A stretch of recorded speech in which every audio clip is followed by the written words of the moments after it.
Hi అండి, welcome to మన తెలుగింటి వంటలు. నేను మీ మహా. శివుడికి ఎంతో ఇష్టమైన ఒకే ఒక్క ప్రసాదం మన పరమాన్నం. దీన్ని ఈజీగా మనకి నచ్చే విధంగా షార్ట్ అండ్ స్వీట్లో ఈ రెసిపీని మీకు చూపించబోతున్నాను. చాలా అంటే చాలా సింపుల్గా చేసుకోవచ్చు. మనకి గుడిలో ప్రసాదం ఏ విధంగా అయితే టేస్టీగా ఫ్లేవర్గా అలానైతే టెంపుల్లో ఉన్న విధంగా చూపించబోతున్నాను. దీంట్లో ఒకే ఒక్క ఐటెం అయితే బయట నుండి తెచ్చుకోవాల్సి వస్తుంది. మిగతా ఉన్న ఐటమ్స్ అన్నీ ఇంట్లోనే ఉంటాయి. ఇంకా ప్రాసెస్కి అయితే వెళ్దాం. ఓ కప్ అయితే దొడ్డు బియ్యాన్ని తీసుకోవాలి. నెక్స్ట్ డ్రై ఫ్రూట్స్ తీసుకోవాలి తగినన్ని.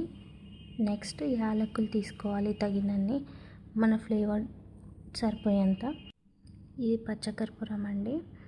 ఇది పూజ స్టోర్లో కానీ ఎక్కడ ఏ షాప్లో అయినా కూడా మనకి దొరుకుతుంది. ఇదే స్పెషల్ ఇంగ్రీడియంట్ ఇందులో.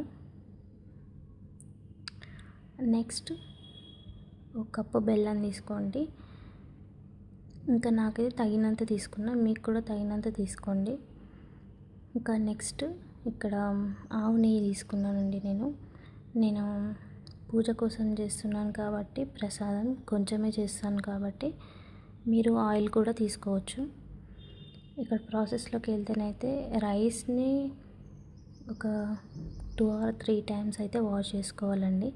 ఎందుకంటే ఇక్కడ మనం రేషన్ బియ్యాన్ని తీసుకుంటేనే టేస్ట్ బాగుంటుంది కాబట్టి నేనైతే ఇక్కడ రేషన్ బియ్యాన్ని మాత్రమే వాడుతున్నాను. మీరు కూడా అదే వాడండి. ఎందుకు అని అంటే టేస్ట్ బాగుంటుంది అండ్ టెక్స్చర్ కూడా బాగుంటుంది. అండ్ కంపల్సరీగా 2 or 3 times అయితే వాష్ చేసుకోవాలి. ఎందుకంటే డస్ట్ అదంతా ఎక్కువ ఉంటుంది కాబట్టి రేషన్ బియ్యంలో. ఇంకా వాష్ చేసుకున్నాక తగినన్ని కొన్ని వాటర్ పోసుకొని ఒక 1/2 hour అయితే దీన్ని అలా పక్కన పెట్టేసేయాలి. చాలా మెత్తగా, అంటే మనకి రైస్ వండినప్పుడు మెత్తగా రావాలి కాబట్టి ఒక 1/2 hour అయితే పక్కన పెట్టండి. నెక్స్ట్ ఇంకా వీడియోలోకి అయితే వెళ్ళిపోదాము. ఇక్కడ మనం తీసుకున్న రైస్కి, ఒక కప్పు రైస్కి చాలా తక్కువ వాటర్ తీసుకోవాలి. ఎందుకు తక్కువ అంటే మనం కంప్లీట్గా రైస్ అనేది మిల్క్తోనే కుక్ చేస్తాం కాబట్టి, మనం పాలతోనే ఉడికించుకుంటాం కాబట్టి చాలా తక్కువ తీసుకోవాలి వాటర్ని. సో ఇలా వీడియోలో చూపిస్తున్న విధంగా టోటల్గా మెత్తగా, అంటే ఇంకా పలుకులు ఉండే విధంగా అయినా పర్లేదు, వాటర్తో కుక్ చేసుకున్న తర్వాతనే మనం పాలు అనేది యాడ్ చేసుకోవాలి. ఎందుకు పాలు ఫస్ట్ యాడ్ చేసుకోవద్దంటే పాలు అనేది టేస్ట్ రాకుండా విరిగిపోతాయండి. ఇక్కడ నేనైతే కాచి చల్లార్చిన పాలను తీసుకుంటున్నాను. మీరు కూడా ఇదే విధంగా కాచి చల్లార్చి తీసుకోండి. అయితేనే మనకి ఫ్లేవర్ బాగుంటుంది. ఇలానైతే కంప్లీట్గా పాలు పోస్తూ దాన్నైతే అడుగంటకుండా కలపాలి. ఇలా వీడియోలో చూపించిన విధంగా మనం కొన్ని పాలు పోస్తూ అడుగంటకుండా కలుపుతూ ఉండాలి. ఒక 90% వరకు కుక్ అయ్యేంత వరకు ఇలానే పాలు పోస్తూ కలుపుతూ ఉండాలి. ఇంకా ఫైనల్గానైతే ఇంకా యాలకులనైతే మనం పౌడర్ చేసుకొని వేసుకున్నా పర్వాలేదు, ఇలా నాలాగా చీల్చి వేసుకున్నా పర్వాలేదు. ఇంకా కంప్లీట్గా 90% అయితే కుక్ అయిపోయింది. ఇలా 90% కుక్ అయిన తర్వాత మనం ఇందులోకి, ఇలా 90% కుక్ అయిన తర్వాతకి ఇందులోకి మళ్ళీ కొన్ని పాలు తీసుకొని మళ్ళీ అడుగంటకుండా మిక్స్ చేస్తూ ఉండాలి. ఇలా మనకి 1 cup ఆఫ్ రైస్కి 2 cup ఆఫ్ పరమాన్నం వచ్చేంతనైతే మనం పాలు పోసుకుంటూ కలుపుకుంటూ ఇలా మెత్తగా 100% కుక్ చేసుకోవాలి. నెక్స్ట్ అయితే ఇక్కడ ఒక ప్యాన్లో మనం ఫస్ట్ తీసుకున్న నెయ్యినైతే వేసుకొని డ్రై ఫ్రూట్స్ని చాలా దూరగా వేగించుకోవాలి. ఇవి దూరగా వేగిన తర్వాత మనం ఫస్ట్ రైస్ తీసుకున్నాం కదా, అదే రైస్లో కుక్ అయిన రైస్లో వేసుకోవాలి డ్రై ఫ్రూట్స్ని. అలా పక్కన పెట్టుకోవాలి. ఇదే నేతిలో బెల్లాన్ని అయితే తీసుకోవాలి. ఎవరికి తగ్గ ఫ్లేవర్ వాళ్ళు తీసుకోండి. ఇంకా నాకైతే నేను ఇక్కడ జస్ట్ దేవుడి ప్రసాదానికి కాబట్టి నేను కొంచెమే చేసుకుంటున్నాను కాబట్టి నేను నా ఫ్లేవర్ తగ్గట్టు నేను తీసుకుంటున్నాను.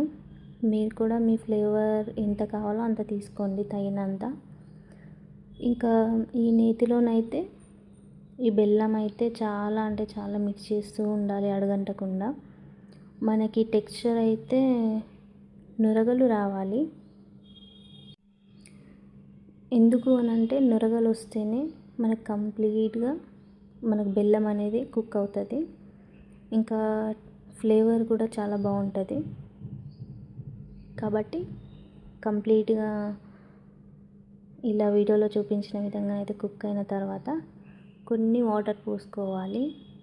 మనకు తగినంత వాటర్ వేసుకోవాలి, మళ్ళీ ఎక్కువ వేసుకోవద్దు, ఇంకా ఫ్లేవర్ అయితే చేంజ్ అవుతుంది. ఇంకా ఇది అడుగంటకుండా కలుపుతూ ఉండాలి, లేదంటే బెల్లం అయితే అడుగంటిపోతుంది. ఇంకా కంప్లీట్గా కలిపిన తర్వాతనైతే దీంట్లో మనం ఫస్ట్ తీసుకున్న పచ్చకర్పూరం అనేది ఇలా బెల్లం బాయిల్ అయ్యే టైంలో దాన్ని చీల్చి వేసుకోవాలి.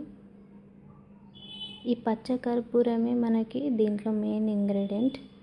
అంటే మనకి టెంపుల్ స్టైల్లో ఫ్లేవర్ రావాలన్నా, మనకి తినాలనిపించిన చల్ల చల్లగా ఉండాలన్నా ఇదే ఇంగ్రీడియంట్ వేసుకోవాలి. ఇంకా ఇది స్కిప్ చేసినైతే టేస్ట్ అయితే ఉండదు. టెంపుల్లో విధంగా ఉండాలంటే ఆ ఐటెం అయితే స్కిప్ చేస్తే రాదు. ఇంకా మనం ఫస్ట్ తీసుకున్న రైస్ని ఇంకా డ్రై ఫ్రూట్స్ని అయితే ఈ బెల్లంలో కలుపుతూ ఉండాలి వేసుకొని అడగంటకుండా. స్టవ్ని అయితే లో ఫ్లేమ్లో పెట్టుకొని మనం పక్కన పెట్టుకున్న రైస్ కంప్లీట్గా వేసుకొని డ్రై ఫ్రూట్స్ని రైస్ని వేసేసుకొని ఇంకా కలుపుతూ ఉండాలి. ఇంకా ఫైనల్గానైతే ఇంకా షుగర్ వేసుకోవాలి. షుగర్ కూడా మనకి టేస్ట్ని చాలా బాగా చేస్తుంది కాబట్టి ఫైనల్గా షుగర్ వేసుకోవాలి లైట్గా. ఇంకా వేసుకొని మిక్స్ చేస్తూ ఉండాలి మనకు కంప్లీట్గా దగ్గర అయ్యేంత వరకు. టెక్స్చర్ అనేది దగ్గరికి రావాలి. ఇంకా అప్పటి వరకు అయితే మనం మిక్స్ చేస్తూ ఉండాలి. ఇంతేనండి. ఇలా చాలా సింపుల్గా గుళ్ళో ప్రసాదం అయితే మన ఇంట్లోనే ప్రిపేర్ చేసుకొని మనం దేవుడికి అయితే నైవేద్యంగా పెట్టాలి. ఇంకా మనకి తినాలన్నా చాలా బాగుంటుంది. ఇంకా టెంపుల్కి వెళ్ళి తినే అంత అవసరం లేకుండా ఇంట్లోనే మన ఉన్న ఇంగ్రీడియంట్స్తోనే మనం ఇలా తయారు చేసుకోవచ్చు. ఇది చాలా ఇష్టం శివుడికి అయితే, దీన్ని మనం నైవేద్యంగా పెట్టచ్చు. ఇలా తక్కువ టైంలోనే చాలా ఈజీగా మనమైతే చేసుకోవచ్చు దీన్ని. చూసారు కదండి. ఇలా మీరు కూడా ట్రై చేసి చూడండి ఒకసారి. నచ్చితే లైక్ చేయండి, కామెంట్ చేయండి.